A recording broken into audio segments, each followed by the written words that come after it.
Hello and welcome to the next episode of Joe Martin Show. Today I'm here with Amaury, so can you introduce yourself? Hello, I make music under Yruama, Hmm. and yeah, I am from the valley, but I've been living in New York for like 2 years. How's that been? Because it seems really wild going from the Valley to New York. Like it's just huge, such a huge leap compared to going to like Austin or San Antonio. Mm, like if I can compare them, Yeah, like the experience, like being in from the Valley and then going all the way to New York. I had never visited New York before I moved here, so it was crazy, and I had like very little experience being in a big city. Um, so it's definitely like very hectic. I mean, of Hmm. course, but then like I don't know, I kind of like being around a lot of people and like knowing that there's something going on. I Hmm. like that aspect. And compared to Houston and Dallas, you don't have to have a car, so you don't have to drive anywhere. I mean, Mm. you can. I don't have a car, and I've been living here for 2 years, and I just take the train everywhere, or the bus, or my bike, mostly. So I love that. I Hmm. This place is not car dependent. Yeah, like it's actually walkable. Yeah. Yeah, that's badass. Because I mean, I think people have been like clamoring for that. Like people have been talking about like high speed rail, bringing that to like Texas and a bunch of other stuff, more bikes and all that stuff. But it's pretty cool actually seeing that happen because the close experience I had was going to like downtown San Antonio, where some areas you can walk around, but I'm pretty sure it's nothing compared to New York. Yeah, I've been to San Antonio as well, and it's not like it doesn't compare. Like the train just takes you anywhere and Anywhere. everywhere. And what made you want to go to New York specifically? So I had never thought about moving to New York Hmm. until my partner mentioned it, and she is into fashion. So she was like, "I really want to go to New York to Hmm. do something in fashion," and um, I was like, all right. I mean, I don't know. I like making music, and I know that in New York City, like everything and everything goes on there. So I was like, okay, I'll go. I Hmm. have an interest in seeing what's going on there musically. So yeah, I came here, and yeah, at the beginning it was really hard because I had to work a lot and pay rent, How do which you is deal very with that? Because I expensive. hear that, yeah, it's a very expensive. What do you have to do to live over there? What is it? What? What do you have to do to live over there? Because like work wise, because I mean it's really expensive. Yeah, you have to fucking. Can you cuss here? By all means, go for it. Don't Okay, worry. cool. Okay. Eh, the you have to work. You have to work a lot. I mean, obviously, if you have a job in like I don't know, if in tech, like you work, Finances and all stuff. yeah, for all this shit, you have it so easy and you have the best time in the world. But if you're like me, who has to like who didn't go to school for tech or anything like that, I've been having a little bit of a hard time. But I mean, at the end of the day, like the part where I'm from, like in Brooklyn, like Hmm. there's mostly like people who are can't afford it. So everyone's like struggling together, I guess. Like Yeah. I always say, like nobody can afford it. Whoever lives here, like they can't afford it. But Yeah. I mean, it's I don't know. I somehow made it work, making it work. So it's okay for now. It's okay for now. Damn. And how has it helped with your music experience? Like, what have you been able to accomplish there that necessarily wouldn't be too easy to do here in the valley? It has not been helping me musically. Oh, it hasn't. Yeah, it.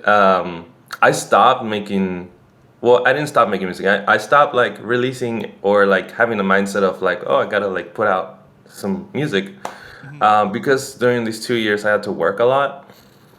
So I just didn't have the energy or motivation to like actually put in the work to share the stuff that Yeah. I was making on my free time. Um, but I would say that it's helped me like broaden my taste because Hmm. like I made some friends here who are into like very different stuff than what I would have ever like touched or heard in the valley, which I think is really cool because it makes me um, Is there be like certain aware of like is there what's certain going like on. specific genres that you've been like open to now because of your friends? Yeah, so this one friend was like, "Oh, I'm into deep fried internet music," What's and I was like, that? "What the hell is that?" What So is so that? then I like started hearing it, and it's like some SoundCloud like deep fried internet music. So I think it's cool. I go to like shows every now and then where they play that. I would have never gone in the valley. Hmm. Um, yeah. Where do they play that kind of music? Like at clubs or what? Yeah. Clubs at house shows. It's sort of like the same as being in a band, but you only have one person like playing their set on their Okay. computer or something. Yeah, similar to, like, kind of like post punk music right now, where you have one person doing like one instrument and like the rest is on a computer. Yeah. All right, that's cool. Damn. Yeah, because there's a lot of genres that I wish I would be able to like listen to live here in the valley because right now, like I'm not sure how much you know, but like it's kind of split between like the hardcore scene and the indie scene, and that's all Oh, basically that's all there is right now. So like it's kind of like this back and forth, and there's not much like in between. So like I I wish there was see. like more like. I I didn't know that it was split between the hardcore and the indie. What I did hear Mhm. was that there is like a what is it called? A clubbing scene. A what is it called? Hmm. Is this a word for it? What do you mean? Uh, I'm gonna look that. Hold on. Go There's a for it. word for it. Don't worry. Don't worry. Don't worry.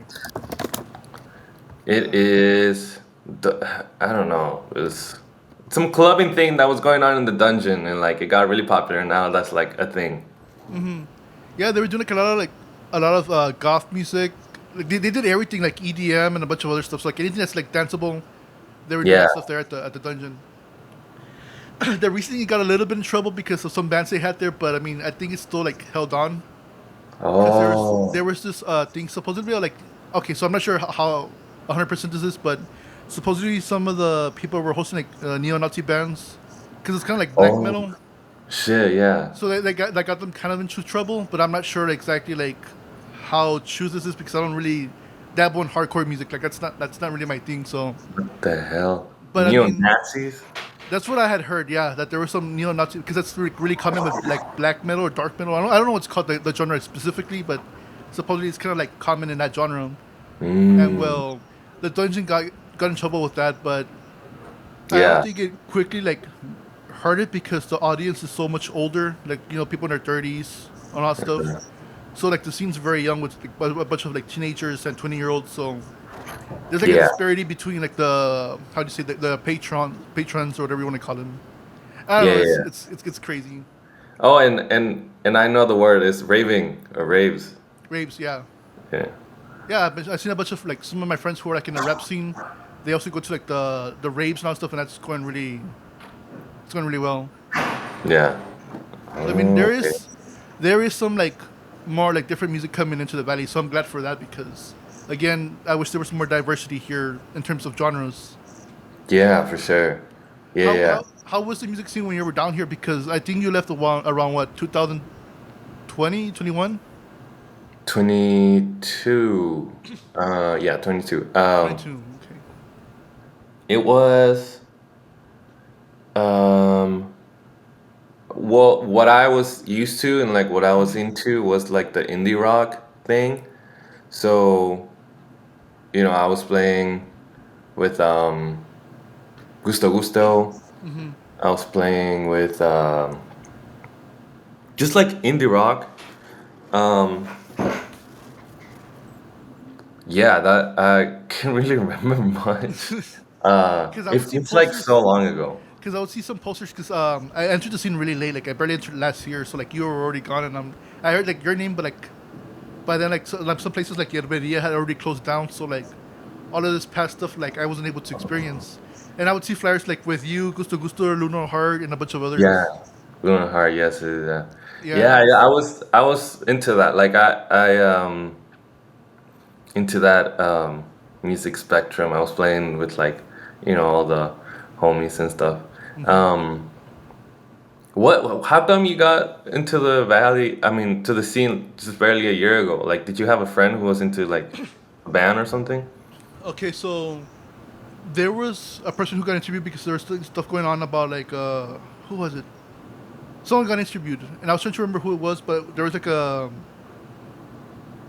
it was either a venue or a person got interviewed, and that kind of made me like learn about the music scene because I'm saying, okay, so there's a musician here in the valley.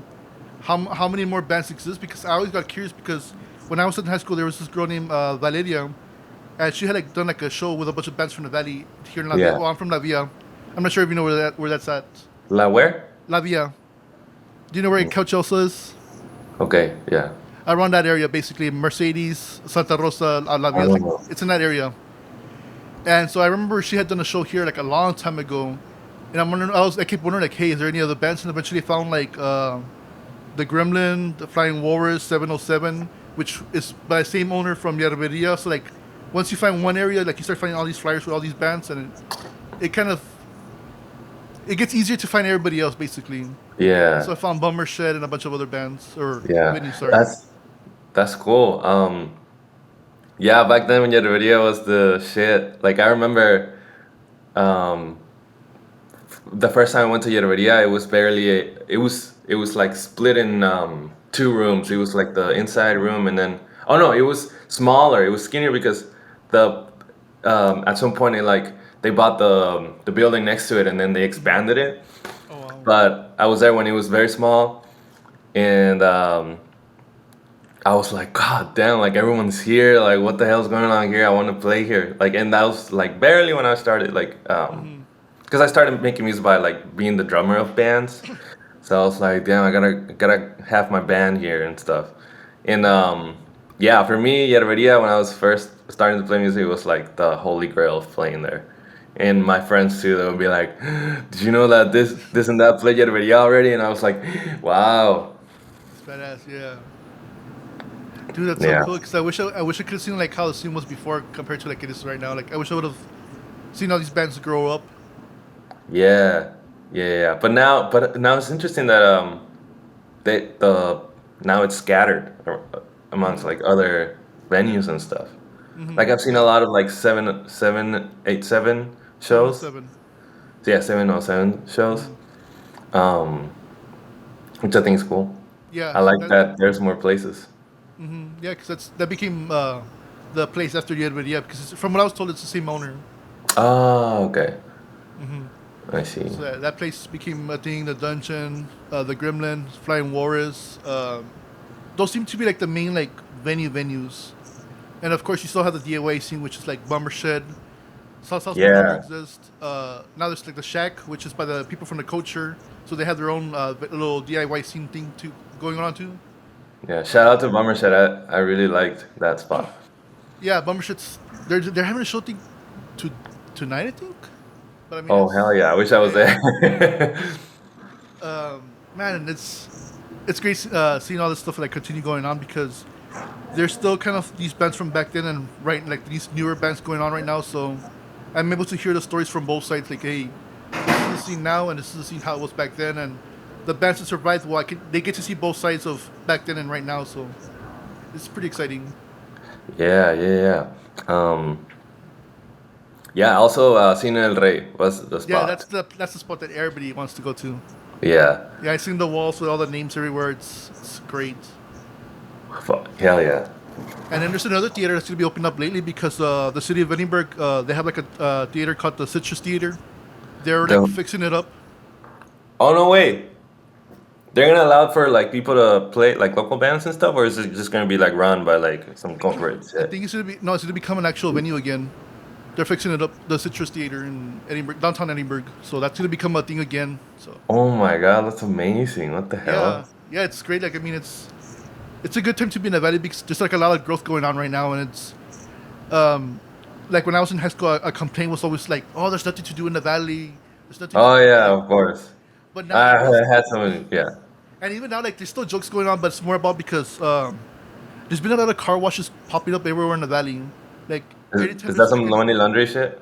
I, very likely that and where I'm from, anywhere from Santa Rosa to like Ecalchoso, there's been a lot of casinos opening up lately, and so like that's also Um, become a concern. Like, hey, why is this like all these slot machines opening up now? And the police ain't doing anything because the cities are allowing them to now. So Yeah.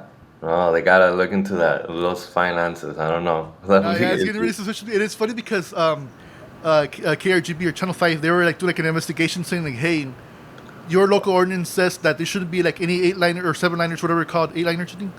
They shouldn't be near like school districts. And some of these places like are right next to elementaries, middle schools, high schools. Yeah, Oh. it's getting pretty crazy. And then like okay, so they have their building right, and then they have like a small shack next to it where it has silver exchange, and so their loophole of not getting paid because you can have a slot machine as long as you don't get paid cash rewards. What they do is they award you silver pellets. You get Hmm. those pellets. You go to the outside building, which is like a little like a small couple of steps away from the building. You can do a silver exchange where you exchange those silver pellets for dollars, and that's like your loophole. Oh my Yeah, so God. Wow. it's it catch also on it's getting called like the Las Vegas of the Valley now. Yeah. Dude, it's wild. It's wild. Like how much the Valley has changed is just crazy. Wow. Imagine a show in a casino. I think that might become the next step. If we Yeah. could That'll become be Las the next. Vegas, why not have like residencies and all that stuff? Yeah.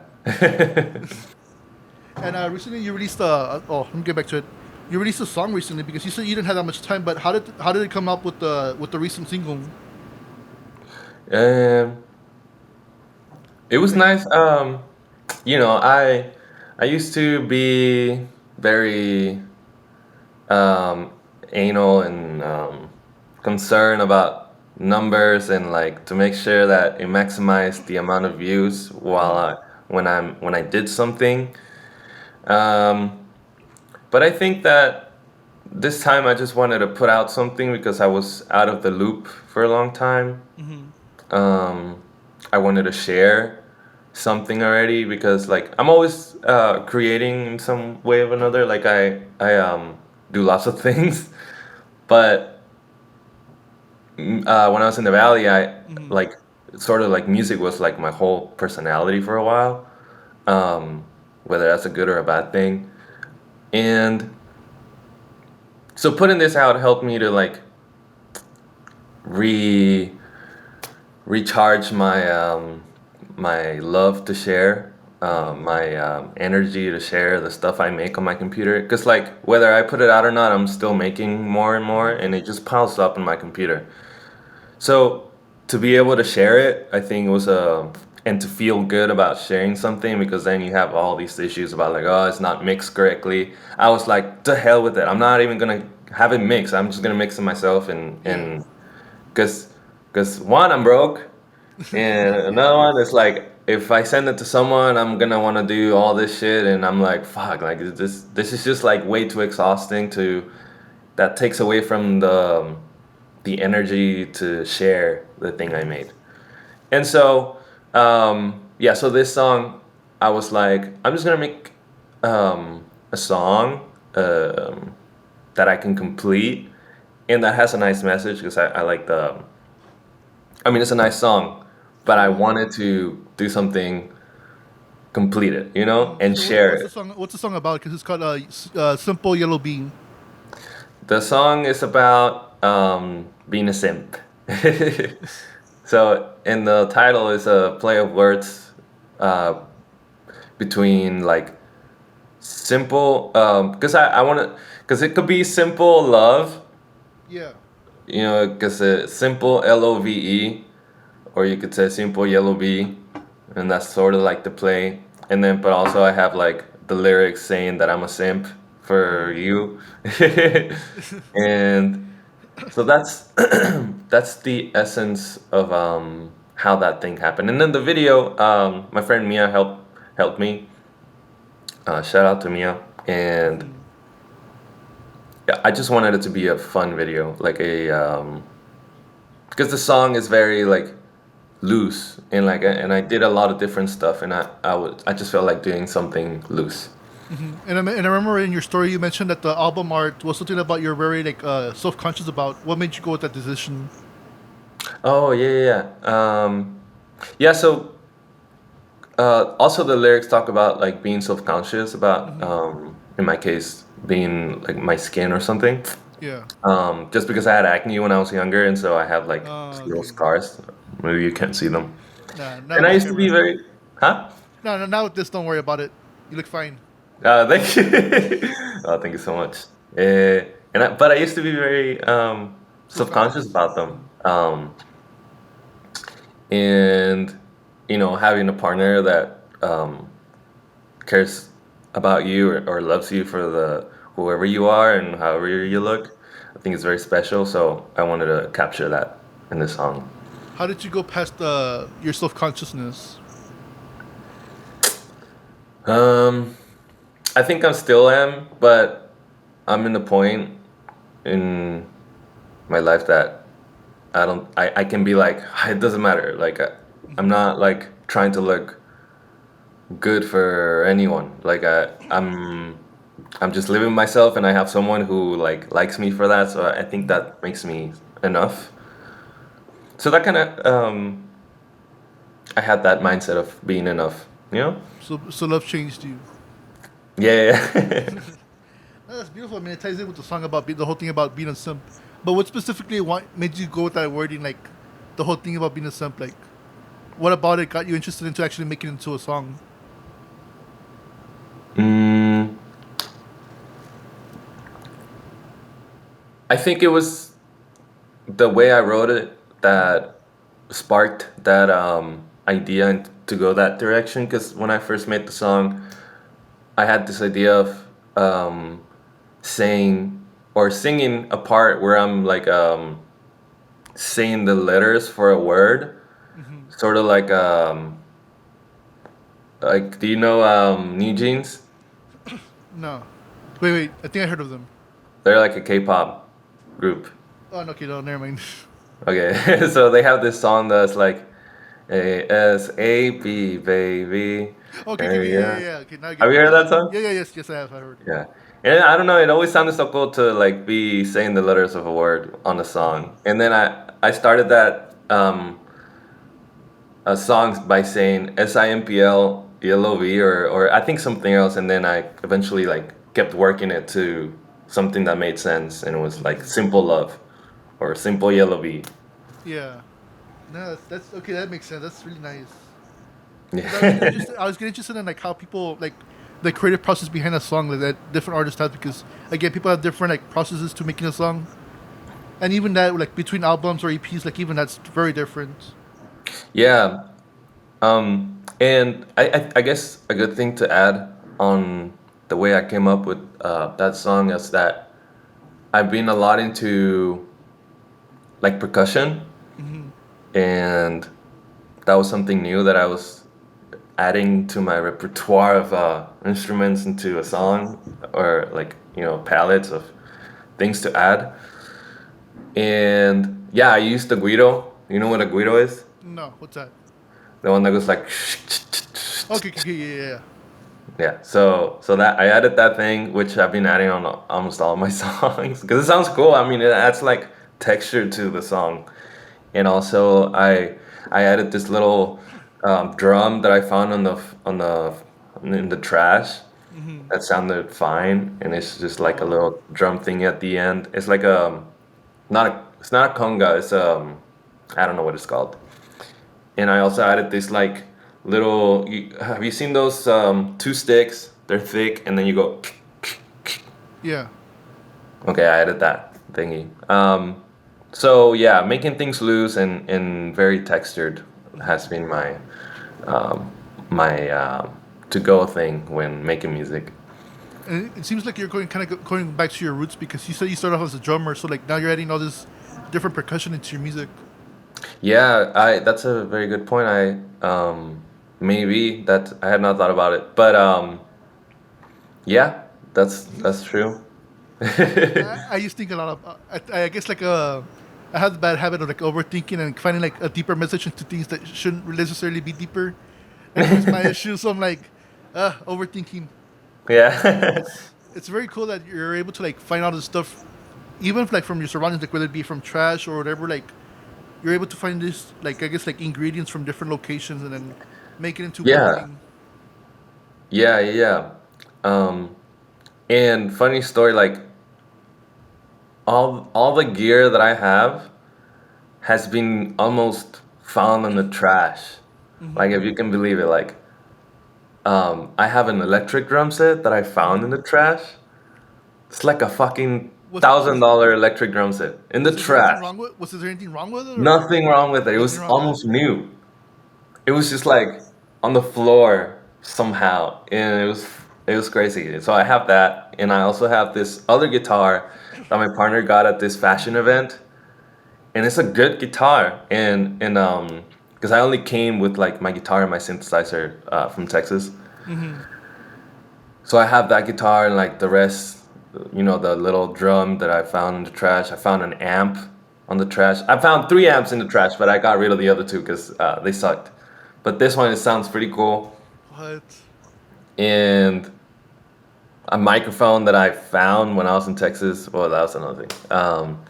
And oh yeah, a bass that I found for like $10 at some lady on Facebook Marketplace. So yeah, I I do not have expensive equipment at all. Like I just try to work with whatever the hell I Yeah, and have. it seems to be working out pretty well. I mean, your song, how much views did it get? Because I think it's doing pretty well right now. The what? And how well is the song doing? Because I mean, it seems to be doing pretty well, considering Uh, that you don't need to have like the best equipment to making these great songs. I mean, I know people like Nirvana started off with like broken instruments, and then they eventually became like something big. yeah, yeah, yeah, yeah, exactly. Yeah, I don't know how well it's doing on Spotify. Or I don't want to check because then I get too self-conscious about like the numbers and stuff. I don't want to go back into like being anal about About maximizing numbers. my views and my listens because How did you get off of that track? Because the thing as a creator, sometimes you want to look at numbers because it's a metric of how well you're doing. Whether people want to like push it or not is kind of their own thing, but it kind of shows like, okay, is this my value? And I think that's the dark side of it. But how did you yeah, get it off the metrics train? I guess. yeah. Okay, so when I was in the valley, Hmm. I'm not dumb. Like I can tell that people are coming to the shows. And I was like, oh my God, like, oh, I'm so popular and shit. Yeah, yeah, And yeah, like, yeah. I felt like, to be honest with you, I was, even though I never admitted it to myself back then, I Hmm. felt a little cocky about like, going to a show and like saying hi to like everyone there and like, Hmm. um, You're basically feeling like you're the shit. Like you're the main thing. You're the attraction to. yeah. Yeah, yeah. And like opening for like good bands or like my favorite bands and stuff Hmm. like when Innerwave came. Hmm. Do you know Innerwave? Yeah, they come to the valley a couple of times. Yeah, yeah. So one of them one time we opened for them, and I was like, holy shit, I've been listening to this band since I was in high school, and I was like, damn. Um, and okay, so having said that, Hmm. I had a little bit of a thing like going on. I was like, damn, I want to be like, you know, the best, and Hmm.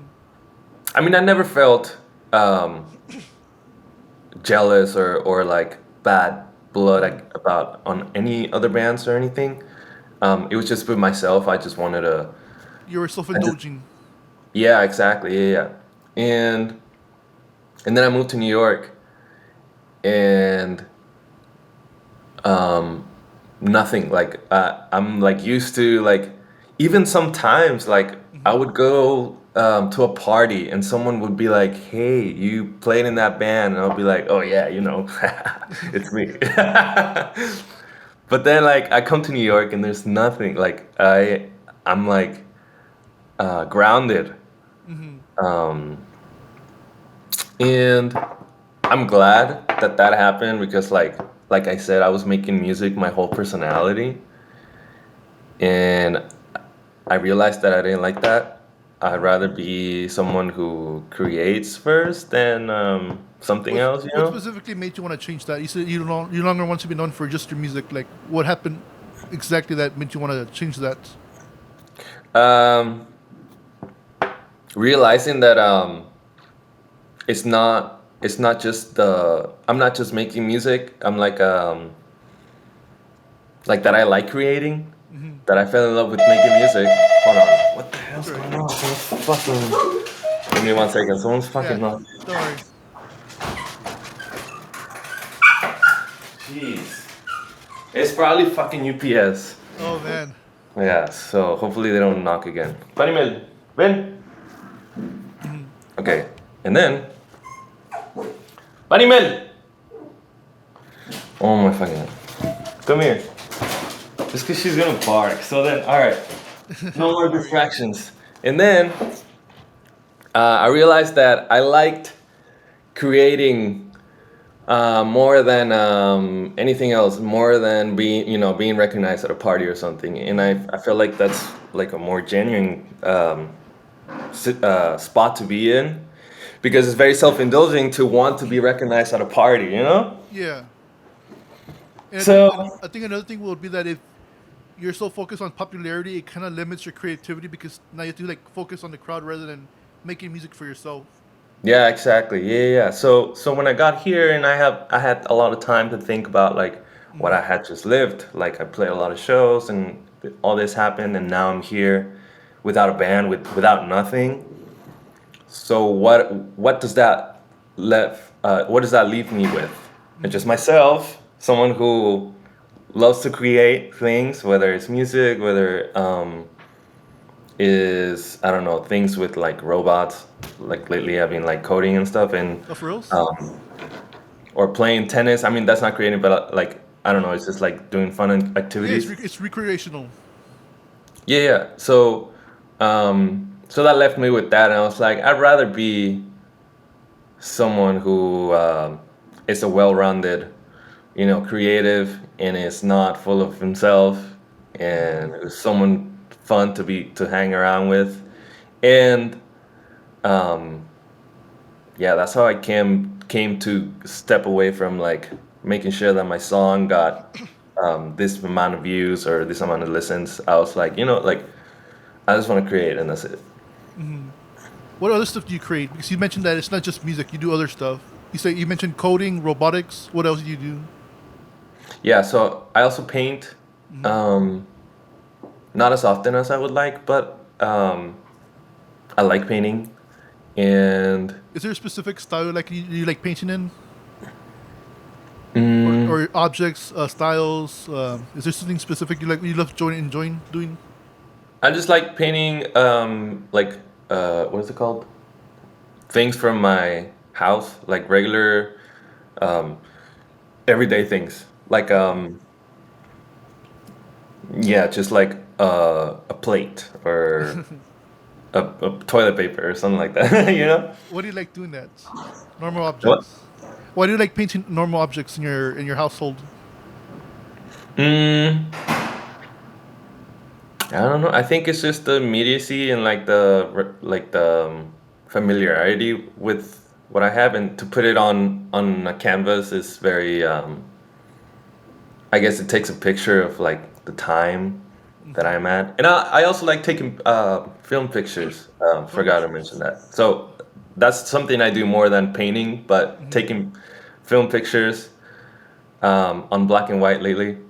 You must have Uh, amazing like places to go to in New York to be taking pictures. eh, to be with your friends anywhere, you'll get a good picture.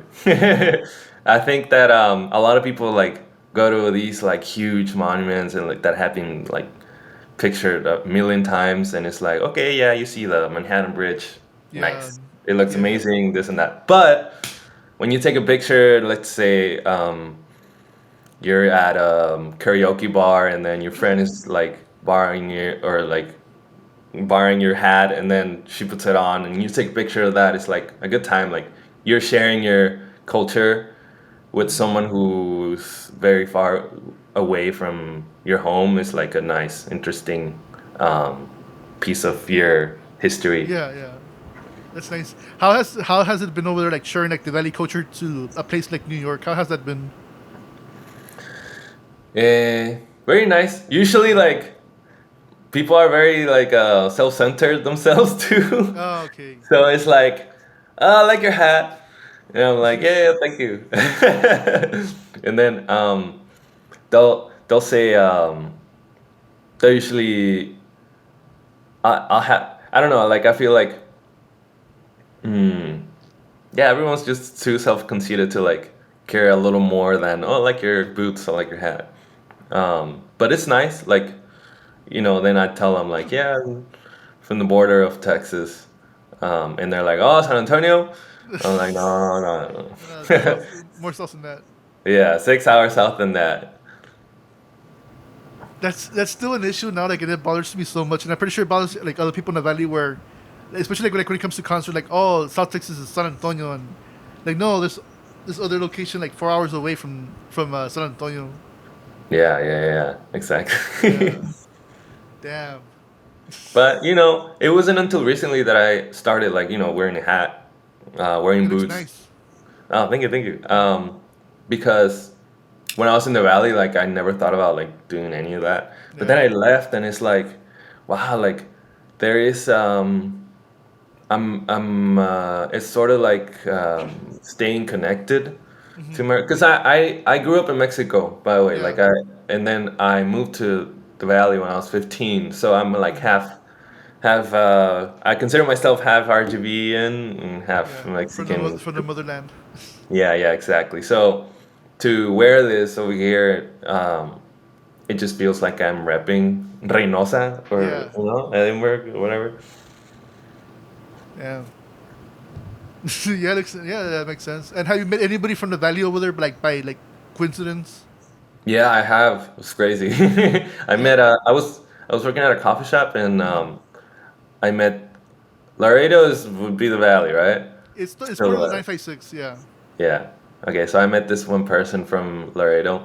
Um, his name is Julian. He's like this tattoo artist who is like huge on Instagram. And I was working at a coffee shop, and then I forgot how we met. And then I was like, "So where are you from?"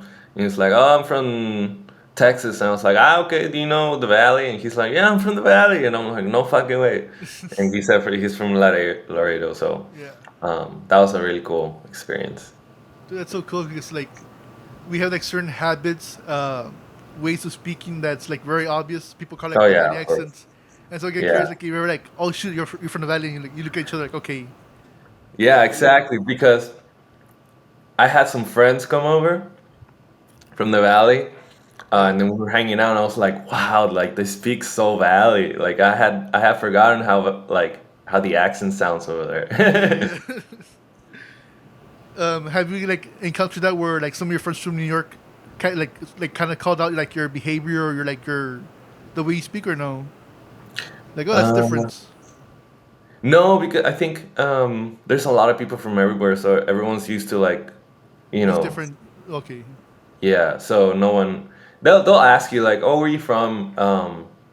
Like are you like because I'm guessing I look Mexican too, so Hmm. they'll want to know, are you like Hispanic or like did you grow up here or something like that? But that's like the most. Okay. Yeah. Yeah, because I tend to be more valley centric. So like when I talk with different people from Texas, it's probably different from New York. But there's always Yeah. like oh you guys are from the valley, aren't you? I'm like yeah. Yeah. Oh my god. Yeah. Oh shoot! And you said you were doing robotics. What made you want to do that? Because that's very different from like that's more like mathematics compared to like painting, music, or any other types of artistry. What about like that? What really got into you into like robotics and coding? Because that's more like a mathematical type thing. Yeah. So it wasn't until like a couple weeks ago that I started like getting a little bit into robotics because I met this Mm. little robot. Um, But I've been into programming for like a year and a half now. I Mm. went to a coding bootcamp trying to like escape the what's it called, the working at restaurants. I Yeah, yeah. mean, because it's hard work and it's long hours and you're mostly underpaid and overworked. So I was Mm. like, man, fuck, like I just want to like make music and this and that. So what's a good career path to make a little more money without working too hard? Yeah, yeah, And then yeah. I saw that coding was a good path, and then I went to a coding boot camp, and uh, I liked it, Mm-hmm. and it's because it's like creating, because essentially you learn a programming language and you can do whatever you want, like literally. whatever. So it wasn't until recently I made this like little app that I'm still working on, where I can feed my dog from like out from if I'm not at home. Hmm. So I was like, okay, so why would I need to feed my dog? And then you start like making these ideas, and like for me it's fun. It's like creating, it's like making a song. Like you start thinking and how can I do this and that. And then it's like problem solving between like, okay, I'm stuck doing this. Like for instance, I don't have a robot to like Yeah. disperse kibbles, and I'm like, I guess I'm gonna have to make one. And then I like bought a couple things, bought a Raspberry Pi, which is a mini computer, um, and then I bought like a couple parts, and with a shit ton of like tape, I like put things together, and then made the website and coded a couple more things, and it worked. And I thought it was like super like gratifying, sort of like when you put out a song. Hmm. It's like, oh, finally out. Like I can move on to something else. Have you made a video of But it? 'Cause I would love to see that creation. yeah, I have a little video. You want me to bring it? Sure, if you could show it, yeah, I would love to see that. That's cool. That's so cool. Okay, here, look. I'll bring it to my room. Yeah, yeah, because that would be so useful for people like when they go on to vacations and like you're worried about your dog. You can use like this. Yeah, Like this. my thing is not that advanced yet because it can only hold like a limited amount of gibbles, Hmm. but um, it can give like one portion of kibble. So like this is the Yes. little robot. Yeah.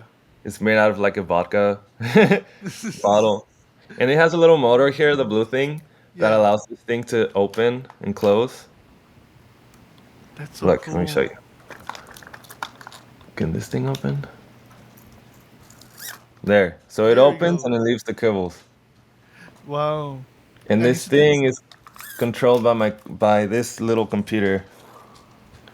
Okay. And so like, does that work wirelessly or just on the computer itself? So it connects to the light, but Hmm. it works through the internet wirelessly to control it. Oh shoot, that's badass. And how did you like program? How does that work when you're programming like wireless transmissions? Like, how does that work? Mm, you have to like mess around with your modem, or like not your modem, but so the way that the internet works is like Hmm. you like connect to other computers somewhere else in the world, Hmm. and in order for your computer, I mean for yeah, your phone or whatever and your Wi-Fi to to go to Facebook, it has to like communicate with the computer in another side of the world. So what I had to do was set up my local network, my local Wi-Fi, to be able to talk to the to computers anywhere in the world. Oh, okay. And that's sort of like a little bit of a security hazard because someone can So it connects hack to me, it. and I don't know much about security, so Hmm. hopefully no one hacks me. But yeah, I just had to enable my local network to be um, touched by other computers in the world. You know? Damn. I mean, what's the worst that could happen? Just activate your kibble machine, or Yeah. it could get worse. Yeah, or yeah, maybe they could like get my Instagram Oh shit. password or something, but I don't have anything to hide, so I don't really give a fuck. Nah, it's 'cause some people get scared because Instagram's very terrible. Like I know some musicians, they got like their accounts hacked, and even like with the support, Instagram wouldn't like give them back their accounts, so they would just like start over again. That's been like a What? hassle. Yeah, sometimes Instagram just doesn't want to support you that much when it comes to like getting your account back. That's terrible. Yeah, yeah, That's yeah. really dumb. That's happened a couple of times. That's why I tell people like if you're gonna be on social media, get the 2FA and make sure you protect your account because Yeah. if not, I mean, good luck getting your account back. Right. Yeah. I w- Yeah, that would be annoying to start start over. that would be scary because like since like sometimes I interview musicians, like I go to their places. It's like I have all these addresses and I usually delete the messages, but like still like it scares me. Like, what if I forget to delete one message and then people have access to all these accounts? And I'm like, no. Oh yeah, that's true. Yeah, yeah. So I take like privacy very seriously, like when it comes to my interviews because I don't want that to ever happen. Yeah, exactly. So Hmm. you set up MFA everywhere? Two MF, yeah, two FM, yeah, yeah, two FA. Sorry, yeah, yeah, yeah. everywhere Nice. because I don't want that risk to ever happen. It's only like it's one of my only like few scares I have when it comes to doing this stuff. I see. I see. And let me see. There were some songs I was trying to remember because you seem to have changed your style between back then and now, like the cravings. Yeah. Uh, what made you want us to? Because the simple yellow bees a little bit different. If Yeah. Um, let me see. I've changed my style like on all of the albums I put out or Hmm. mini albums. Like for instance, I put out like four things in total. So the very first thing, it was just an album that I made when I was in college. Um, That's the 102, right? no, even before. Okay. Okay. I think it's only on SoundCloud. It's not on Oh, Spotify okay. That makes sense. and or Bandcamp or something. And that was like me wanting to be Mark DeMarco, straight up. and then and then I put out 102 with who was engineered by my friend Pepe. Hmm. Uh, it was and that I made it as a band because it was me, um, the drummer who was Brendan, and then a bassist called Kalade, Hmm. and they were like huge, like what are they called? Super good at their instruments, and so the sound was sort of like math rockish, Hmm. very like virtuoso thing, except for my part because and then someone it was also another guy called Mike who played lead guitar, Okay.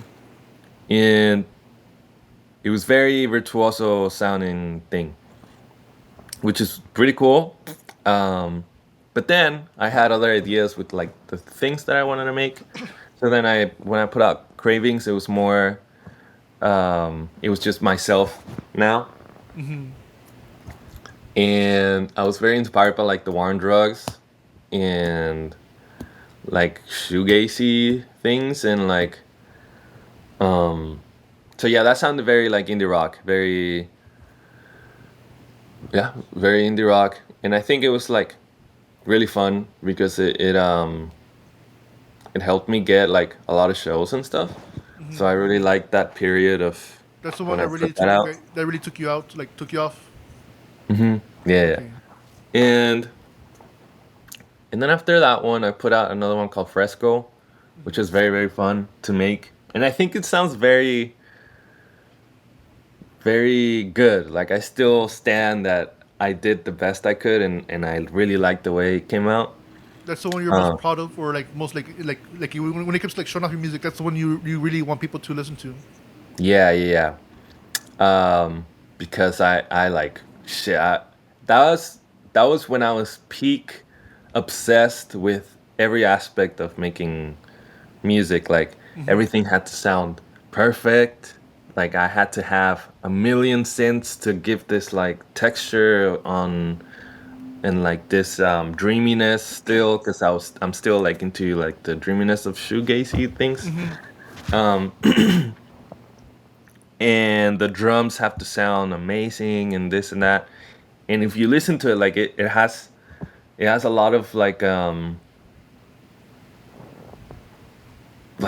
I don't know, like very it's very high quality, like high definition Yeah, yeah, kind yeah. of thing. Um, and I was very much into like disco and a little more pop thingies. Yeah, it's a little bit more like more danceable music.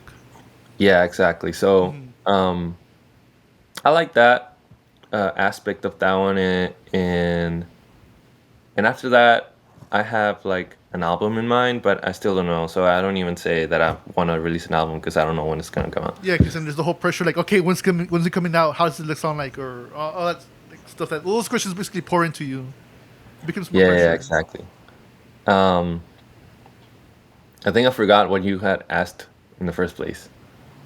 No, it was just about your music, basically in general. So I mean, you're answering all these questions. So it's perfect. Okay, cool. Yeah. So, yeah. Now, since I went through an epiphany, um, I am not sure how I want things to go now. I don't know if I want to make an album or if I want to make it under something, a new name. So I was thinking, well, I guess I won't say it because what if it doesn't happen? But Yeah, yeah. I was thinking about doing something different. But now I'm like, oh shit, like I don't know if I should do that or keep it under the same name and stuff, you know? Hmm. But what um I have like so many songs on my computer. Like it's just ridiculous and I really want to like put them out already. And yeah, I really hope that How they do you come out. decide which songs you really want to work on and like actually put out compared to just, you know what, like this is okay, but I don't want to do much with it. Um I guess I feel it uh when I like I'll listen many times to the songs and if it's incomplete, I'll listen to it and be like, this sounds like it has potential, so I'm gonna write it down as something that could be something. Hmm. And then I make an effort to go back and finish it. Even though sometimes it doesn't work. But yeah, because I have finished songs that I'm like, it's Oh, not working. So I don't put them out.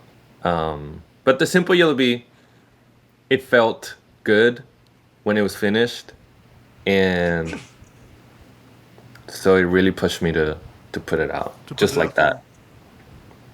Dang.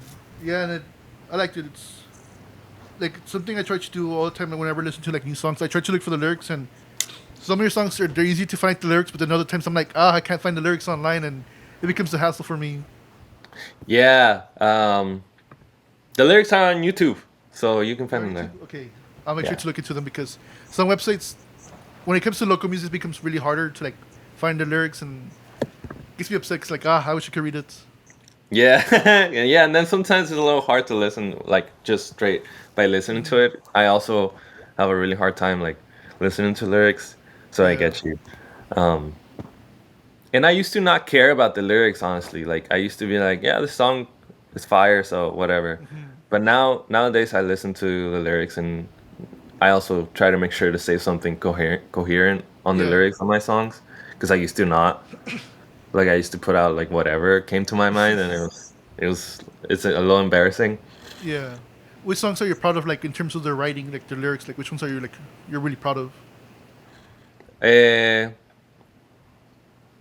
the one's called one of them is called "Vámonos pa Mexico," Hmm. which I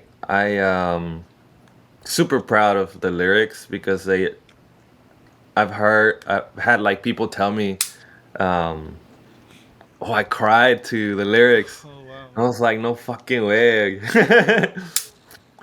But yeah, because it came from a real place, so I'm Hmm. really happy to have been able to put it down in words.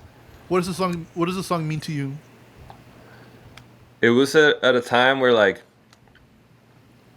I was I think 20 years old, Hmm. and I had already lived in the valley for like 4 or 5 years, and when you hit 20 or 21 years old, you're like your mind develops a certain way, like you understand more things and you become an adult and you are more conscious of many things, Hmm. right? And then I got conscious of the fact that I was not living in Mexico anymore. Like I was not just like cruising by life without thinking things like a teenager does. Like when you're a teenager, you're just cruising through life and like having fun and all this stuff, right? Yeah. But here I am being 21 years old and realizing that my identity is no longer just being a Mexican, is also being someone from the RGV. So I felt a little bit like nostalgia, being like, man, like I really do miss my hometown. Hmm. And I had not visited Mexico for like the past like 4 or 5 years. Hmm. So because it was very like insecure and stuff. Oh So yeah. I was like, man, like I miss being there. Like sometimes it felt like very hard to be. here having to speak another language. I mean, even though like it's the valley, but still like there is a difference. Yeah. What do you feel that Um, difference is? huh? What do you feel that difference is between Mm, Mexico and the Valley? the difference. I feel like the the fact that people here aren't on the other side of the border, which means like just having that let's say like that advantage to being in a world country where there is like job stability, like even though sometimes it's not the case, there's it's still very different being poor in the US than being poor in Mexico, you know. Yeah. So the fact that people have that in their minds, like and sometimes they take it for granted, Hmm. that's where the different lies. um like some people will say like, oh, let regardless of what anyone thinks, this is what I think. So people will say, oh, immigrants are cool as long as they're coming legally. And it's like, okay, sure, but you don't understand the situation they're probably um, running away from. Like, if it was you in their position, if you're the father of your family, I mean, you have a family, and you're being and there's no work in your hometown. There's only the only thing to be is a fucking what's it called? Um, drug. What is it? Like a drug dealer Uh, or narco. okay, narco. Yeah, yeah.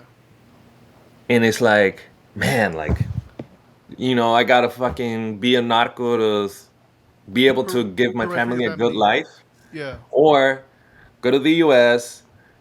illegally because no one's gonna give me a visa because I don't have a Hmm. job. I mean, you're gonna do like the best thing for your family, whether that is become a narco or go to the U.S. illegally. Yeah.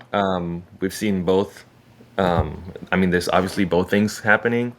So, um, what I was trying to say is that I can tell the difference between the people who live here Yeah. and how they view the world, and the people from Mexico who have a different view And so that's what of the made you world. nostalgic, like the different cultures, views, and all that stuff. Yeah, so living with like living in that scenario every day, where like you can tell those difference, it makes you feel like, damn, like sometimes it feels a little warmer to speak in Spanish and tell, I don't know, your friend from Mexico your about your day, or someone who you think is who you like or something. Hmm. There's a difference between that and saying that to someone here or like in the valley, where that warmth might not be the same. Hmm. Okay, I get you. Yeah, and maybe it's like my point of view of warmth, because I was used to the Mexican warmth, and maybe Yeah. the people from the valley are used to the valley warmth. So maybe it's just my Yeah. perspective. No, yeah, that's what I always find interesting because I love like when it comes to the interviews, like I just want to hear. Okay, so like the big thing about me is that like I'm not really like into musicality because that's not like I don't know music theory, but when it comes to the personality, what makes you write these songs, like all of the personality stuff, like that's what I love hearing about because there's so many viewpoints, especially like most people might like okay, let's say like people from up north, they might see the valley as all the same type of people, but even people born in the valley and raised in the valley are different from people that are just like, right across the border, whether it be Reynosa, Matamoros. They're gonna have a different viewpoint coming over here as well. So I love hearing Yeah, that exactly. stuff. Yeah, yeah, yeah. I totally agree. Yeah, I like that you touch into the personality trait. Hmm. Yeah, that's much more. I find that much more interesting. That and Yeah. it's basically like if you ever told me like about music chords, time signatures, all that stuff, I'm not gonna know. Even though I was in marching band, so I get the basics, but like when it comes to everything else, I'm like I can't basically talk about it that much. Or like when it comes to gear, because I know some people do interviews where they specifically talk about like what kind of gear you use. I couldn't be able to do. I wouldn't be able to do that stuff. Yeah. Yeah, yeah, me neither. I just do whatever with whatever I have. Hmm. So even with gear, like you don't care about brands and all this. Because I know some people are like, oh, I only like this. particular brand of guitars or drums and all stuff? So I will say that most recently Hmm. I have been staying away from that as well because Okay. it's only because I think that if the song is good, it'll sound Hmm. good, and if it's not good, no matter what you're using is not gonna be a good song. Hmm. And that's something I realized until recently, because I couldn't afford to buy because I was very much into guitars, Yeah, yeah, yeah, and I always wanted this like it's called the Fender yeah. Jaguar, and I was like, man, if I had one, like I would look so cool, and I would like rock out at the shows and stuff. Hmm. But then I thought like, well, I already have two guitars, even though Hmm. they're like shitty, somewhat like compared to like a Fender Jaguar is shitty guitar. What makes the Fender Jaguar so desirable for you? It just looks so sick. Like it looks like the body is just like damn. Like you don't see guitars. Well, I mean, I guess you see them very often now, but I don't know. It's just a very fluid body, and like it has all Hmm. these like little buttons, and it has like I want one that's red and sunburst, and it looks so warm. Like it looks like kind of old school with like old amps and stuff. I'm gonna So look for I it right like that now. vibe. Yeah. Okay, I see it. But I mean, I can't afford one, so I have to make the most out of what I Hmm. have, and I have a lot already. So I'm really thankful for that. And I think it's more often than not, it's more of your experience and what you're able to create on yourself, no matter what tools you use that are more important. Because um, for a while, like, I was like looking into different gear when it comes to like home theaters, because I love like building home theaters here at my house and then for my family. And sometimes the most expensive equipment doesn't really like have that sound that I want. And Yeah, sometimes it's cheaper equipment that actually even that like it's not just price, it's also like the acoustics, the way it like works with movies and shows and all that stuff that matters. And it's just, I don't know, it's really weird. It's not all about like price. yeah, exactly. And and I think that sometimes people have a lot already. Like you have a like let's say like you said like sometimes people will have like the lower what's it called lower price Mm-hmm. let's say speaker because you mentioned like home theater things, Mm-hmm. and they'll be like, well, if I get the most expensive one, it has this and that, which the speaker already does in some way. Mm-hmm. um I think it's just that like consumer It's the consumerist, mindset yeah, mindset, yeah.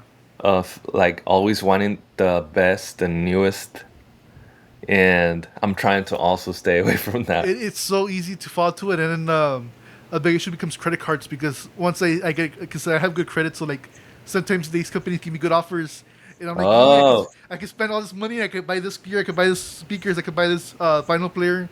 It becomes the whole mindset where like, oh, I want more, and you really gotta fight it when all these companies are like out tossing you money where they obviously they want yeah, to charge you interest, but like it's free money for the meantime.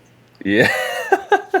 Oh wow, Yeah, yeah. that's a crazy problem. So like when you talk about the consumerist mindset, like yeah, I get it. It's because if you have good credit, these companies will just toss you money and money, and until you get into debt. Yeah, that's Yeah, true. yeah. That's true. That's how they catch Yeah, you.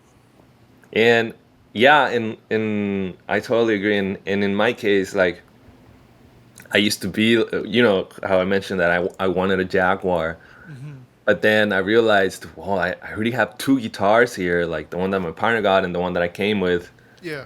which sound totally fine. And I have a little drum set that I found in the trash. I have a little synthesizer. Like I have all these things. I don't need anything else, Hmm. you know? And I have to like bring myself down or back Yeah, from yeah. wanting something else. I only get the shit that I really, really need. Hmm. No, yeah, the essentials, and it's worked out pretty well. And I can't wait to see what else you make with that music, with those instruments you have been getting lately. Yeah, me too. Me Yeah. too. Or I mean, yeah. Yeah. Another curiosity: have you had like any fond memories? Because you were talking to the topic of nostalgia. Has there which one has been like your best performances, or like performances you remembered that were so great when you're down here in the valley? Like, which ones do you remember that? Okay, like damn, like these people. I love the crowd's energy. The music's going really well. There's no technical issues going on. It's perfect. Yeah, let me tell you about. I would love to, but let me find the charger for my computer. Oh, go for it. Go for it. It's here somewhere. Um, is it this one? Ugh. I'm gonna go downstairs. Yeah, go for it. Don't worry. So, um, I guess I can start about it. I remember fondly this one particular one where I had two drum sets. Okay, hold on. I need to get this little girl right here because she doesn't know how to. Oh no, she does. She does know how to go down the stairs. Come on, let's go. All right. She used to not go down the stairs, but now she does. Anyway, I remember being. Remember when I told you that I used to be in a band, Yeah. or my band consisted of three other individuals who were really good at their instruments. So we had the show at this apartment on the second floor, and it was like a tiny apartment, right? And I had the brilliant idea of like bringing a second drum set to like a part where we went all really noisy. And so the apartment is like tiny and this like packed with all these people. And then at some point, there's a part in the song where we just go crazy with noise. Like we just turn on all our instruments and we just like go like crazy with them. And then what I would do is I would put down my guitar and then jump on the second drum set. So we did that, and it was crazy because it was just two drum sets and like other two people on guitars and or bass and just going crazy, and it sounded so fucking loud. Like I can't remember if I was wearing earplugs or not, but I feel sorry for whoever was there Yeah. Yeah. because it was fucking stupid loud, and that was really fun. Another really fun thing was opening for Innerwave. That was like, wow, like we're gonna open for this band, and all these people are here, How do you and calm your nerves when you're opening for some of the bands you love when that you're actually listening to? Like, how do you like calm your nerves from, or how do you deal with that? dude, I used to be like, oh, I'll just drink this 2 beers real quick and then I'll feel Yes. fine. Yeah. But no, that was about it. Like I didn't really do that after a while because then I get too drunk and I can't play right. Yeah. Yeah. So I didn't really have a plan on how to feel less nervous other than I wanted to make sure that I practice everything so I didn't fuck up, Yeah. which not it didn't happen all the time. Like most of the shows we had, we needed a lot of more practice.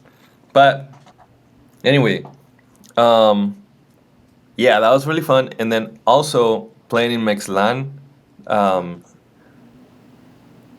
we kind of sounded like shit, uh, but it was really fun to be on a big stage and like announcing that we were playing there, and like um, we had like I had like six people on stage because there was like two synthesizers and like two Yeah. guitars and a bass and a drummer.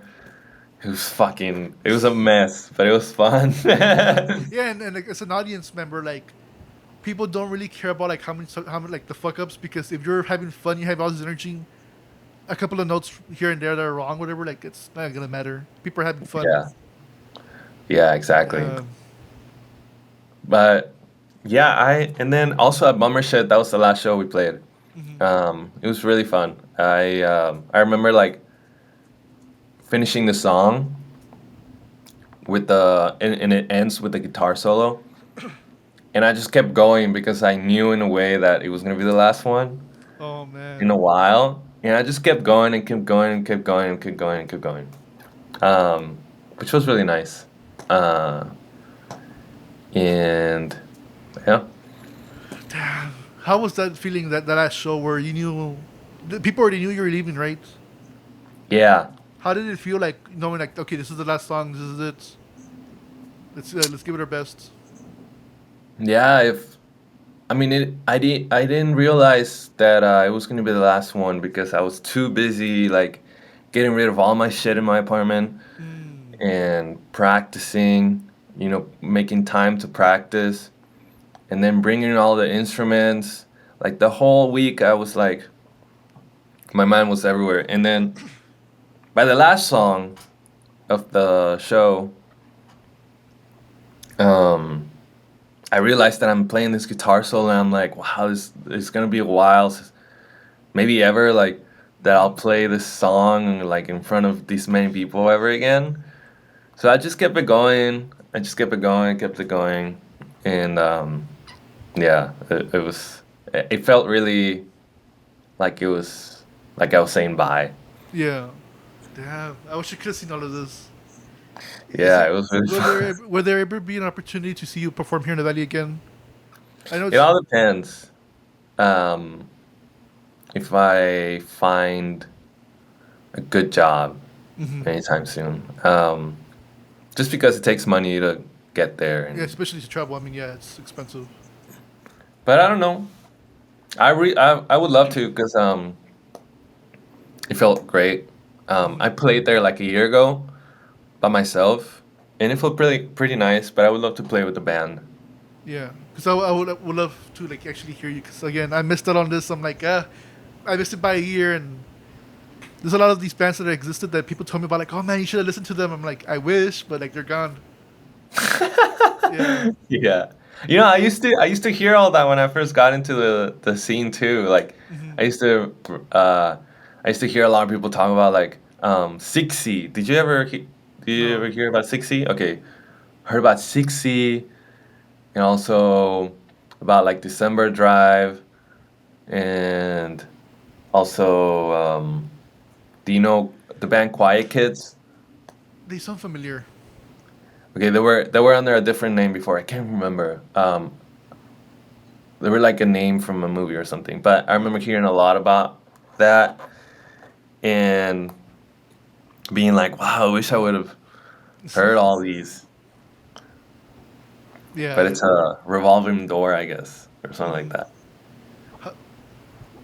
Were you able to see like that happen with bands you were performing with, where you actually experienced the revolving door, where like some of these bands, you were playing with them and then they just disappeared? Yeah. Um,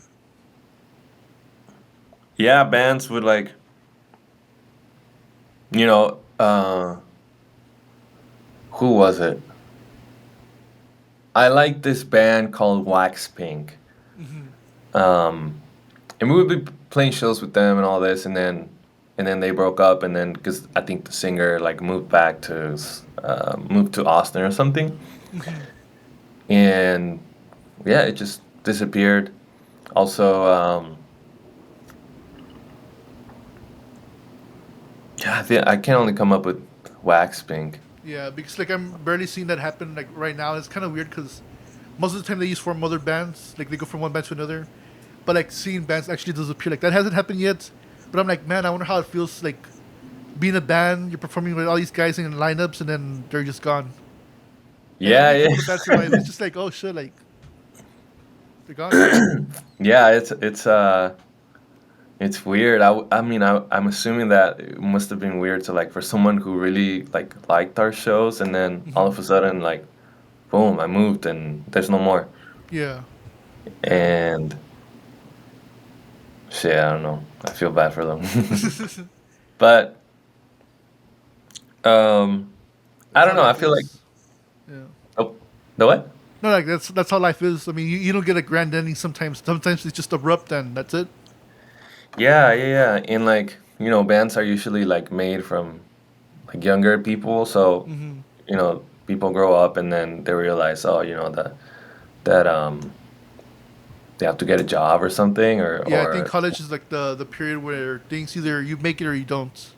yeah, yeah, yeah, and or you realize that the people you are in the band with are like really mean, or you just don't like Hmm. them, or like they're problematic or whatever. Yeah.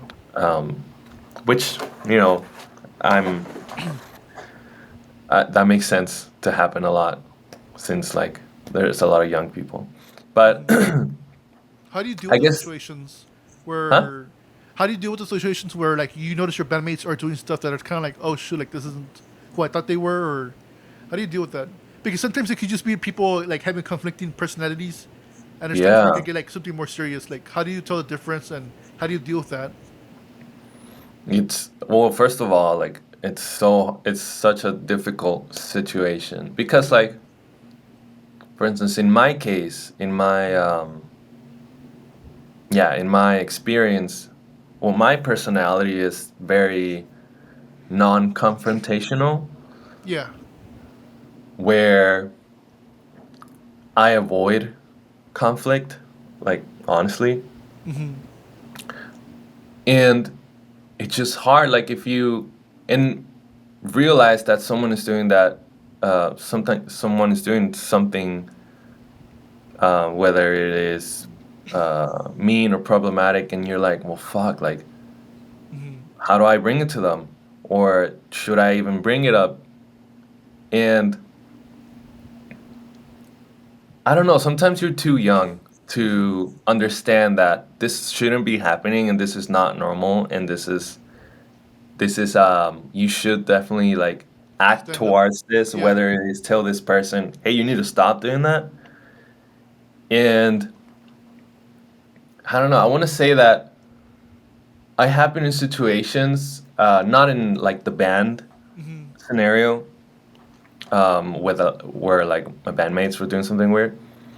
Um, but like in a real life situation where like whether it's like with some friends or whatever, Mm-hmm. where I noticed um, iffy things, and I just felt a little awkward about them. But coming from a background of being non-confrontational and like being too young to understand that this like you shouldn't be allowing these things to happen, it was a little hard for me to like at the time to like act on them.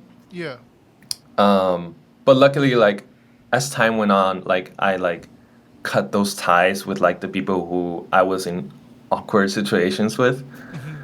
Mm-hmm. Because like as I grew older, I understood that this shouldn't be normal. Yeah, this shouldn't be normalized. Yeah. Yeah. Yeah. But so nowadays, I understand, the signs of like someone being uncomfortable and like having to intervene, or the attitudes that like abusive people take. Mm-hmm. But back then, when I was like 20 years old, 21 years old, I mean, you're a grown ass man, but sometimes you're like emotionally. Yeah, you're still in between a teenager and like becoming a full adult. You're like in that awkward stage where you are an adult, but Exactly. it's kind of weird. Yeah, yeah, yeah. Yeah, yeah, yeah. So, it's very hard, and there's not. It's always going to be hard to navigate those situations when you are in the position to do something about it, Yeah, where like the intermediary between like someone being like, abused or yeah, or something like just that. like a bully versus the person who's a victim. Like just that in Right. general. Yeah. Yeah. Yeah. So yeah, I just and to that point, I also wanted to like mention that the Valley is such a small community. Like coming to New York and understanding like the way things work here, like barely, because Yeah. there's so many fucking people. It makes me realize like the Valley is so small. Like literally, you go to a show and you'll see the same maybe 10 people because the place is so small that you're gonna get to meet everyone who's into the same stuff. Yeah. So, and I just think that is very, very, very important to take care of each other because Hmm. this is small, such small, Small area, sort of basically. like siblings.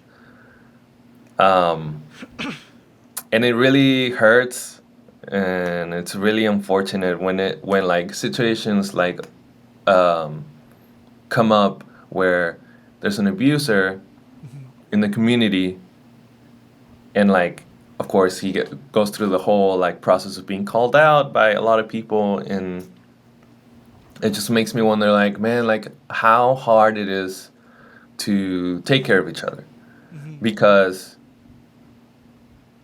like we all we're all doing this music thing because we all love music and we like interact about Mm-hmm. it and we share this. It's like a communal thing, right? Mm-hmm. And to mess this up by, abusing your power, whether you're in a situation, I mean, whether you're like, you have a band, you have a lot of followers or anything like that, it's very disheartening, and you're just doing a disservice to your community and not only to yourself, right? Mm-hmm. And it hurts the whole, It hurts um, everybody. yeah, it hurts everybody, exactly. And I just hope that I understood this earlier, and Mm-hmm. I hope that everyone who is still young, I hope that that gets drilled into everyone's mind. It's because from my understanding, like from the stuff I've seen at least, it becomes hard for people to like stand up because they're afraid of being like, what if we're the only ones standing up and no one else stands up against us? And then like, let's say you're up against a popular person or a popular musician or a band, people get scared like, oh shoot, like what if the community shuns me for calling this out? Yeah, I think that's like the common issue where if it's a popular band, a popular venue, then you get scared of calling them out because then like what if we're the only ones? It's not until everybody stands up and then okay, these people are complaining. I'm not the only one going through this. Now we can discuss the calling out or anything like that. hmm, But more often than not, it's just being scared of being alone and being the one, to being the first person to stand up saying, "Hey, no, this is an issue we're facing. Let's address it." yeah, I totally could see that happening. Like, I would assume Mm-hmm. that, if you were mistreated by someone who's like very popular, and if you say something, you're like, We're gonna man, get if I say blacklisted. this like against like this person, everyone's gonna come after me, like whether to say that I just want clout, or whether to say like, oh, you just don't like You just don't like that whatever. person, yeah. Yeah, and it's a very difficult situation to be in. Mm-hmm. And that's like when I see like And the situation with Hollywood, like where you have these famous producers, like what's his name, the Weinstein guy. yeah, Harvey Weinstein. Like now I understand how these situations happen, like in Hollywood, where like I've seen it happen in the music scene. So like, okay, there's people who hear the rumors, they're aware of like you just hear rumblings of people getting abused, but you're not sure if it's true or not. But then once you start hearing the victims firsthand, you're like, okay, you're afraid to talk because this person could say like, you know what, say something bad about me, I won't get you any more movie roles. You won't be able to go to this studio now, and it becomes a whole issue. So like now I kind of understand, and it's scary that it's not just in the music scene. Like it's everywhere. It's in workplaces. It's in entertainment. It's a common thing in life, which I wish it wasn't, but it is. Exactly, yeah. It is. Yeah. um, yeah, and I feel bad for like someone who is like mostly, or like the group of people who are mostly vulnerable against Yeah. this type of like power dynamics and all these things. And yeah, I guess the best I can do is be the best version of myself, Hmm. be the best version, um, and not allow like to be in those environments, to bring the people that I love into those environments, and um, be mindful, of my community, be mindful Hmm. of power dynamics, Yeah. and I just get really sad when something like that happens in the valley, Same which because seems to be happening like so fucking often. It was yeah, terrible. like every 3 months someone gets exposed, and I'm like, what the fuck's going on here? And then like I started like talking with like promoters and bands from other areas, and they're like, yeah, that happens, and I'm like, oh shit, it's not just the valley, Yeah. Yeah. it's other music scenes, and I'm like, damn. Because like I heard like of like in SoCal, I heard of labels and like entire labels with bands from the same area that they all get canceled because they all had like similar behavior. Then they get rid of executives, and I'm like, what the fuck's going on over here? Yeah. Yeah, so it's. But again, it all depends on the good people standing up because if you stay like indifferent, it's not gonna like the pace is not going to get better. That's the hard lesson I learned. Right, yeah. That's so Yeah. true. Yeah, I know it sounds cheesy, but like I remember hearing that quote in, like in Lord of the Rings. It's with Gandalf. He mentioned like if good people like evil only prevails when good people stop. Like that's the only way they win. And it's Oh, such, yeah. yeah, and it's such a nerdy thing, but like it's true. Like Yeah, I like that. Like 'cause I also got involved with like local politics in my city, and like more often than not, like bad things only happen, like the corruption, because people don't show up to meetings and they see what it goes on. Because like when I was a high schooler, I would get Uh-huh. involved a lot with city politics, and I would go to the meetings and I would see the shit they would do. I'm like, it's in plain sight. It's just that people don't go to the meetings because I understand that they have work, they got to take care of their families, but it has to be younger people who have like less responsibilities to show up and say, hey, this isn't right, Yeah. and have like the media with you. And but other than that, Yeah. Wow, that's crazy that you got to experience like people being like corrupt and all that stuff from like yeah. the council, the city council, or whatever. And it's not just them, like it's also like the media, because I saw this twice. And this is the weird line for me, because like I am an interviewer, but some people could consider me a journalist, but I hate journalists. And the reason why is it's because I had these two experiences, and it's common within the industry. um there was this journalist from the Monitor. She was covering like the corruption in my city, and she was covering the corruption in Brownsville, their school district. And Uh-huh. she told me like the reason why I got into journalism is because I want to like give a voice to the powerless, or the people that don't have a platform, and I want to keep the power of people in check, which is very Hmm. noble. But then when she was, I think like within a couple of months, I saw her get hired at Brownsville ISD, and she became like their PR person. And I'm like, really, you're recovering their corruption, and now I guess they paid you off, and you joined them. Yeah. And there was a bigger example. There was this anchor lady from KRGV. Uh, of course, you're covering the news and all that stuff. You hear about like the controversy in Edinburgh because their mayor had got arrested or whatever because of ballot harvesting and some other stuff. Valley harvesting? Ballot, when you're voting, Oh. there was like a lot of like weird corruption going on with like the voting. And eventually she uh, she retired from her job at KRGV, Hmm. and she ended up getting hired by the mayor of Edinburgh. And so like of course a bunch of news organizations were covering his arrest, and she like ran to the cameras and was like blocking them and everything. I'm like, and one of them was from KRGV too. Like she's like blocking her like from recording the mayor. I'm like, how can you be an anchor lady from this previous place, and now you're like blocking a journalist from like covering the stories? It's like, what's going on? That's the stuff that gets me concerned. I'm like, okay, so what are we doing here? Yeah.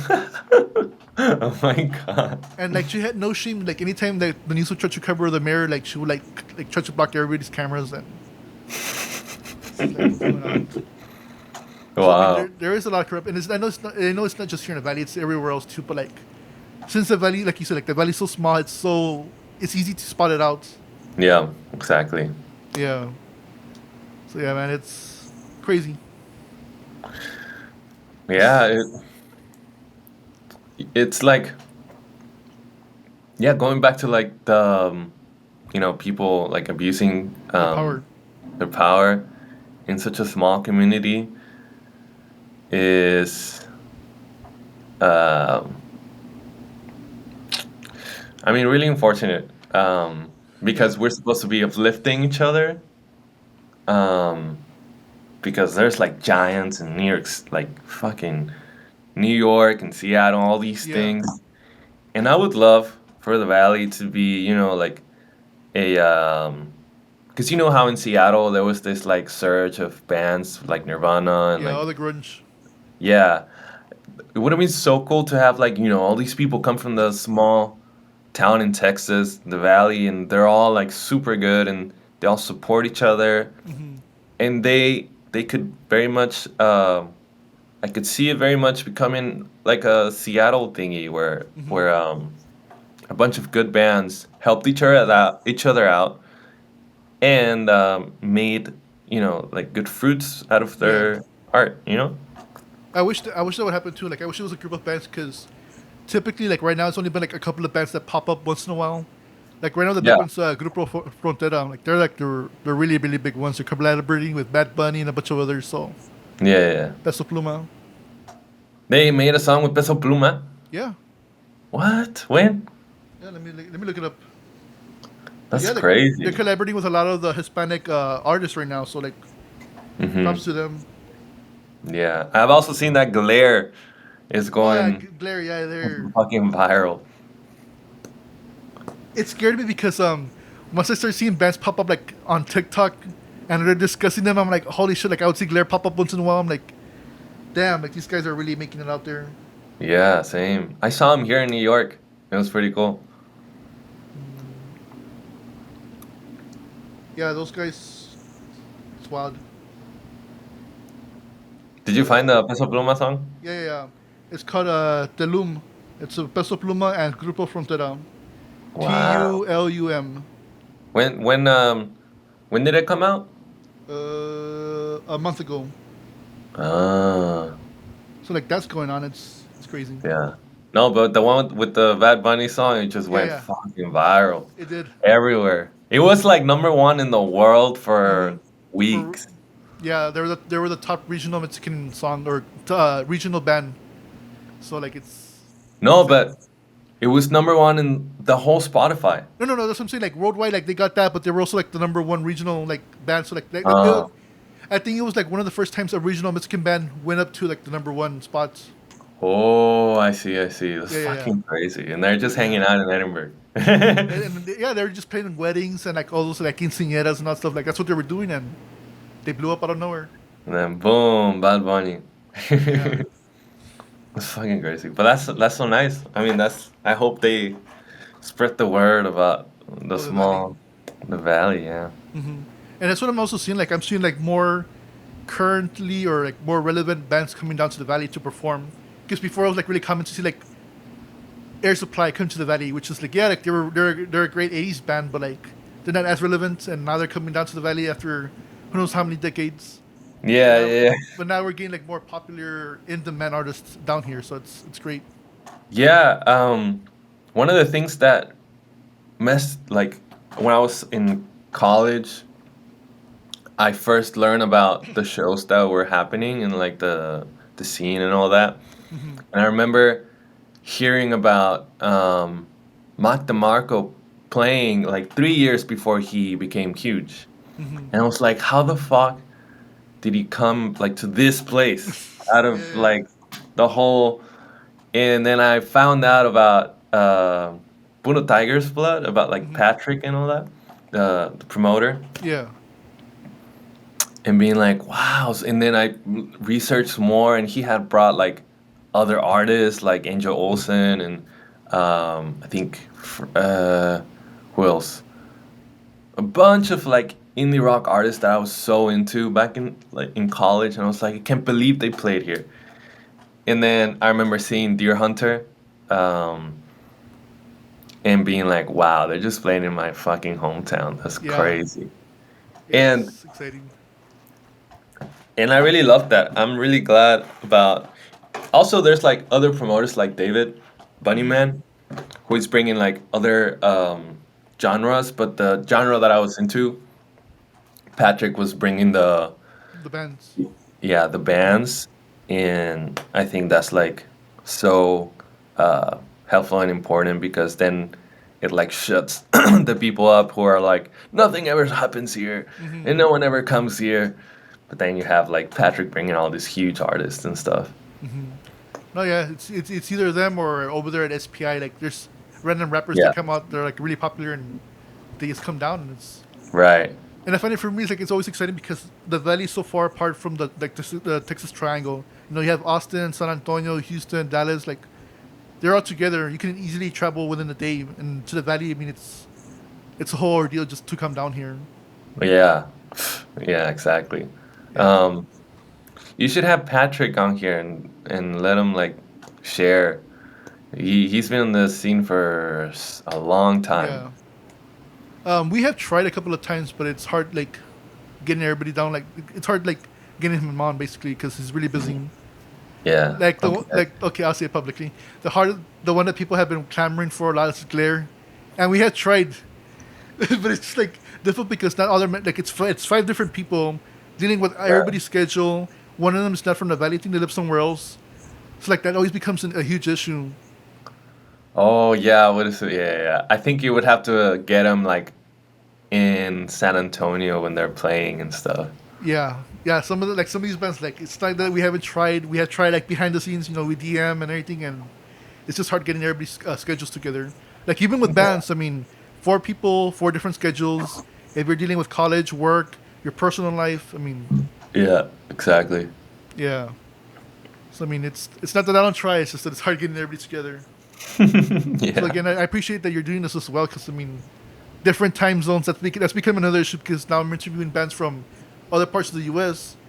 and so like we got to deal with their time zone, their schedules, and then my own stuff too. So it gets hectic. Yeah, I would assume. I agree. I had a podcast once and Hmm. that was really hard. What were you doing? I was asking like sort of the same, like interviewing bands, um interviewing a bunch of people, um about whatever really. And it was hard between like, setting up the equipment and like getting the person to come and then like finding a place to like To actually share record? that, yeah, to record. And Yeah, it was really hard. dude, it's such a hassle because like I have to like this is just like bare minimum. My microphone, my camera, computer, but like when I go out, like I need to have the interface, all the microphones, all the XLRs, all of this stuff just to travel around. Like I wish I had my own studio, but like it's expensive to have. So Exactly, yeah. and that's not including the cost of like driving from anywhere from Mission to Brownsville or SPI. I mean, Yeah. but again, I love doing this, so I don't care of the cost. I mean, it's Yeah, whatever. that's super important then. Hmm. Everything else is just like whatever. Hmm. And I don't think that's something I don't think most people realize is like how difficult it is, whether it be a creative, like musicians, or myself as an interviewer. Like, there's not a lot of money in it. It's it's a very passion driven type thing. Yeah, I agree. When I was younger, Hmm. I used to think, man, I wanna like make this Your my main thing. living. But now that I'm older, I'm like, yeah, it's like it would be crazy to make money out of this shit. Yeah, because even if you get paid, like let's say on the high end, 300, 400 for a gig, you still need to split with your band members. You still need to Mhm. pay who knows how many bills you have, your rent. It's just not realistic. Yeah, exactly. Yeah. I wonder, yeah, it's unfortunate because there's a lot of talent that I wish would continue, but money really becomes an issue. Yeah, so, and then you have a family, and then you gotta, Yeah, then that's it. yeah. How do you how to say it? Because there has been some musicians who kind of made it work because I believe there was this band called Urban Heat.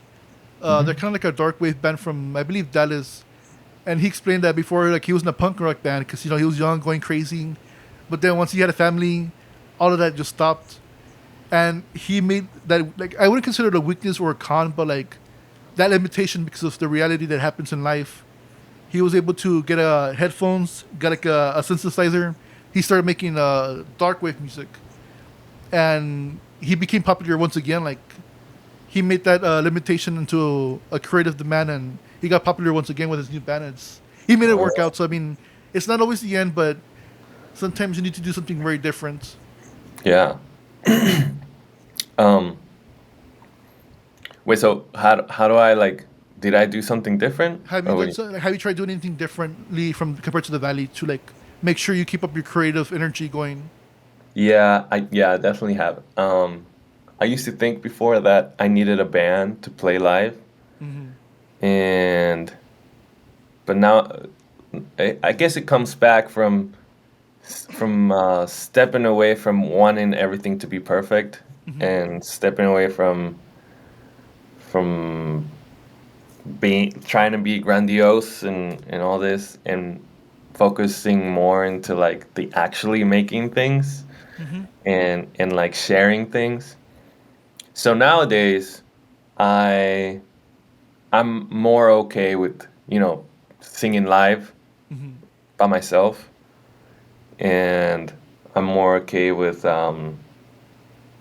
have releasing a song without it being professionally mixed and mastered. I just did Hmm. it myself. And yeah, I just letting go of perfectionism as well. Have you performed over there in New York or no? No, I haven't. I do know a lot of people who can probably help me out with that, but I just haven't felt um, ready yet. Like I want to Oh, have okay. like some body of work to promote or to like share so that people can come home and like listen to what I just did, you know? Yeah. I mean, I hope that's sooner rather than later. yeah, I'm still interested in playing shows and all that, but I'm taking it easier now. Yeah, and it's best to not force yourself to like make music because then you won't really be happy with it compared to like spending more time to it and actually get it to your liking. Exactly, yeah. And um yeah, like I said before, my whole personality was around music, but now I realize that I'm a couple more things than that. I hope you are able to like add like your paintings, your robotics. Like, I hope you're able to like share that later on, or whenever Yeah, I would love to. like That's what have I your was. own like dedicated page to like having that stuff. Because I would love to see it, honestly. Yeah, I would love to too. I had thought about that. So I will definitely like be doing something Definitely. about that. I don't want to take up too much of your time because I think we've been doing like what, an hour and a half or so. Okay. One question is, what would you give advice? What advice would you give? I mean, since you're older now, you seem that you've been through all the phases of bands and music. What advice would you give younger bands? Uh, well, two things. Um, One aspect is just doing it. Like if it's a little hard for you to go out and practice and get together and stuff, you just got to do it. Like you're not gonna get better if you're not doing it a lot. And the other aspect would be like if you're already a band who likes doing it and who likes um, who's really excited to play at shows and all this. Um, don't play too much. Uh, if you play a show every weekend, you know the friends who are willing to go see you, they're not gonna go see you every weekend. They're gonna go try and go like once a month or once every 2 months. So you whenever you play live, you want to make it a special thing, like so that everyone who is willing to go see you, they're gonna make it a point to go see you on that special occasion, right? Like you want it to be sort of like a birthday, Yeah, um, where everyone's there to see you and excited to see you. So I would say like play one show at most a month, you know. I mean that's if you have already played a shit ton of shows and you already you know already that made a you name. can, They made like a name for yourself already at that point. yeah, that you can bring a couple Yeah, friends to your show and stuff. Um, and then yeah, you gotta like make it a birthday thing. I like that birthday because more often than not, these shows are more social than just music itself.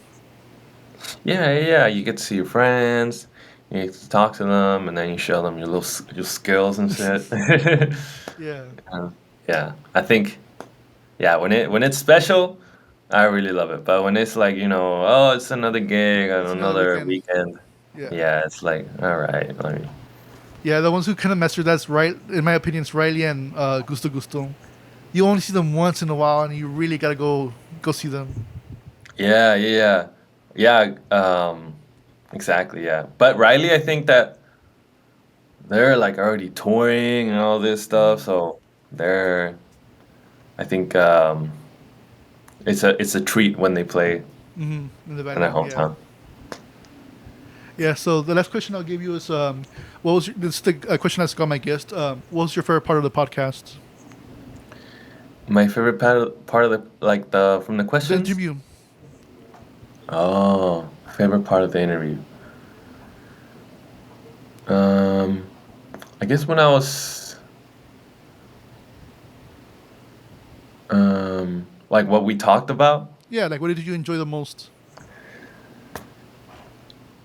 I enjoy like talking about like what the song meant that I just Mm-hmm. recently put out. I enjoy that you want to ask about like my insecurities because I mean Mm-hmm. it has a big role in the song, and yeah, I'm glad to have um, a place to like share that the song, just what it is about, what it Yeah, is. the story behind the song. Yeah, exactly. Mm-hmm. Again, I appreciate you for doing this. It means a lot because Oh, I thank mean, you. you're someone I heard a lot about. So I'm like, you know what, like, it's gonna happen hopefully one time. And then I reached out to you when you released the song because you went out for a while. I'm like, man, I can't even ask him questions because he's not doing music. And then I saw you release that song, and I'm like, you know Yeah. what, this is the chance, Yeah. and everything lined up. Yeah, thank you, Joe, for like Mm-hmm. thank you for reaching out. Thank you for doing this. I think doing local media is very important for Mm-hmm. a scene to grow because it keeps it accountable, Mm-hmm. shares a lot of things, like that what people are doing and stuff, and so everyone just keeps updated to what's going on. Yeah. So I really appreciate you doing this, and yeah, I just want to say that if there's anything that could be taken out of this interview is that the valley is very small, Mm-hmm. and it's up to everyone. Just see everyone as siblings, Yeah. Yeah. and take care of each other because you want to uplift yourselves, not Mm-hmm. bring each other down like a fucking crab race. It's not Yeah. The crab whole race out of the crabs in bucket. the Or bucket type thing. Yeah. yeah, um, yeah. Just take care of each other. Mm-hmm. Is right now you can like plug in like all your social medias, your Spotify, SoundCloud, everything, like, whatever you have, you can plug it in. Yeah. I would say just listen to the new song on YouTube. It's called Simple Yellow Bee, Mm-hmm. which is just like a yellow bee, the honey bee, whatever. Simple Yellow Bee. That's my new song. Um, would love for you to listen to it, and I will put out more stuff soon. Can't wait. Well, Yes. thank you guys for watching, and I'll see you in the next episode.